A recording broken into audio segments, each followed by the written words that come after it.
The majority of UFO sightings are reported within close proximity to U.S. military installations, leading skeptics to argue that UFOs aren't extraterrestrial spacecraft, but top-secret military hardware. But what happens when a UFO is sighted near an Air Force base, and even the military admits that they don't know what it is? From Edwards Air Force Base, California, Carla Wohl reports. Edwards Air Force Base in California's Mojave Desert is an area where people often gather to scan the skies for UFO activity. But what about the people inside Edwards? Are they seeing UFOs too? According to this historic tape, they are. Some confirmed reports of some unidentified flying objects in your area. But should be approximately, there was approximately 5 to 7 objects, green, red, and white flashing lights. From Edwards. And Sightings has also obtained still photographs of an Edwards Air Force Base radar screen taken on the day of the incident. They clearly show radar returns from the unidentified objects. That's those 3 little dots out there, and I'll say that there are 3 definite objects. It's not weather, it's not clutter. It was 1965, the Cuban Missile Crisis still fresh in everyone's mind. The military was on constant alert for foreign intruders, but the Air Force was not expecting the kind of intruders who pierced the Edwards Shield on the night of October 7th. There are those who believe these visitors came from beyond our world, not to invade, but to make contact. This incident happened 30 years ago, and back then, these planes right here, these Blackbirds, were top secret. What's to say that this isn't what they saw that night up in the sky? Well, because these things don't glow. They're not made to be illuminated to be spotted. They're made not to be seen. Independent producer Sam Sherman has created a compelling audio documentary about that eerie night titled The Edwards Air Force Base Encounter. His source material was a confusing jumble of declassified Air Force tape, which covered hours of official military communication. The tapes have finally been declassified. Why did you decide to do something with them? I felt the public should know something about it. It's a subject that has been ridiculed for many years. I was stunned to find out that a squadron of 12 UFOs was over Edwards and that there was an alert status and that 5 other bases were involved and NORAD was involved. It shocked me. And Sherman pointed out that one of the biggest surprises revealed in the tapes was that Air Force bases like Edwards had assigned UFO officers. They didn't have any demon officers or leprechaun officers or angel officers for all the other paranormal subjects. They had UFO officers.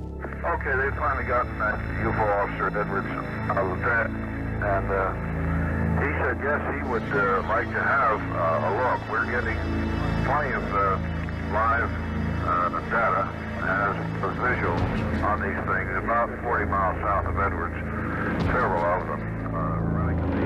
At the radar screen in the Edwards Tower that night was Air Force Tech Sergeant Chuck Sorrells. He's not spoken publicly about the incident for more than 30 years until now. Looking back now, what do you think it was? You've had 30 years to sort of think about it and wonder. I've thought about it on a lot of occasions. I know it was not an aircraft. I know it was not a helicopter. I know it was not a weather balloon. I know a lot of things it was not.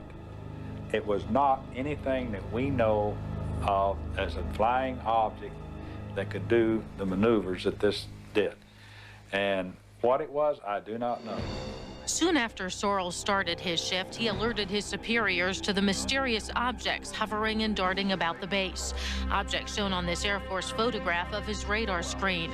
The decision was made to scramble an F-106 alert bird. Edwards, do you still have any of these UFOs in sight? Yes.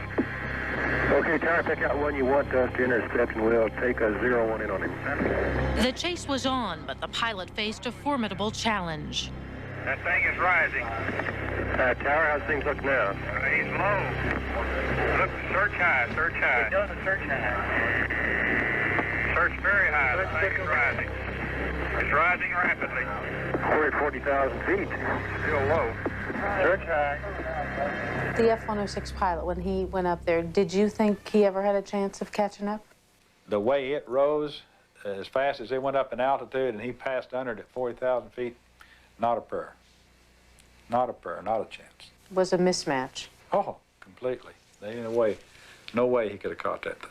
After listening to the audio account of what the Air Force referred to as the incident, Washington, D.C. MUFON Director Elaine Douglas is convinced that the tapes provide solid evidence of extraterrestrial craft. Elaine, we are sitting here in your office, surrounded by books and transcripts and videotapes of sightings.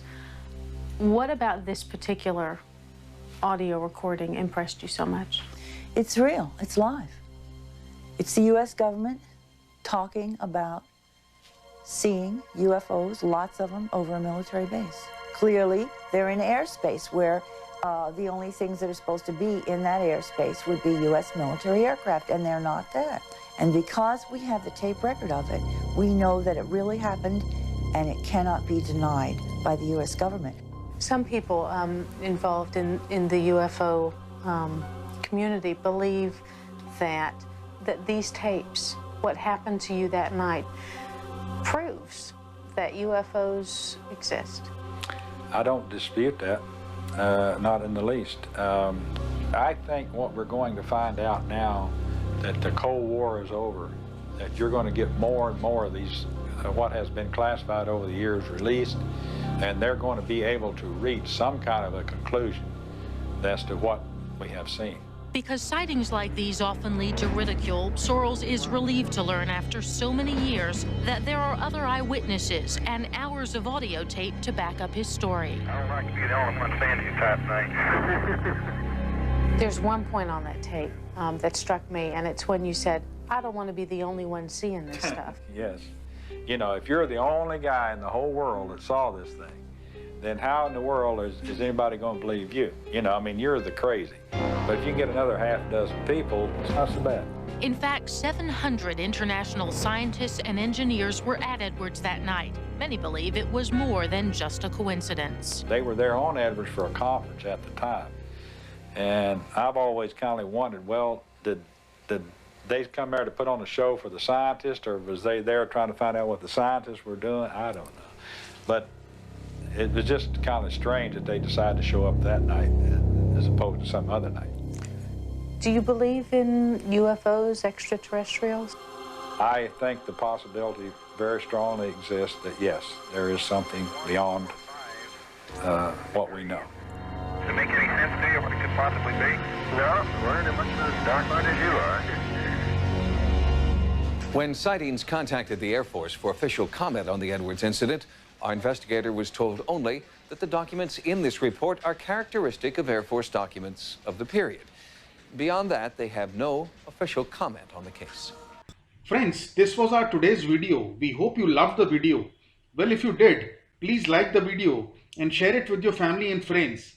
And if you have come to our channel for the first time, kindly subscribe to our channel, and along with it, push the bell icon to get notifications for our new videos. So that's it for today. We shall meet you again with some interesting facts. Till then, namaste.